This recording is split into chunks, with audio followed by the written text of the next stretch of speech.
I think we have a lot of very qualified people.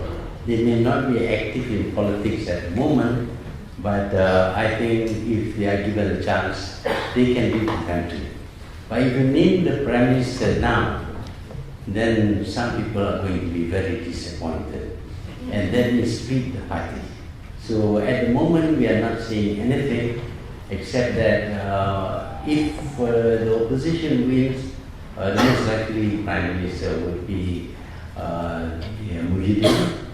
But it depends upon his party whether they will elect him as president, and it also depends upon the coalition to decide who should be the Prime Minister. So at this moment, we are not into naming the future president of, future Prime Minister of Malaysia.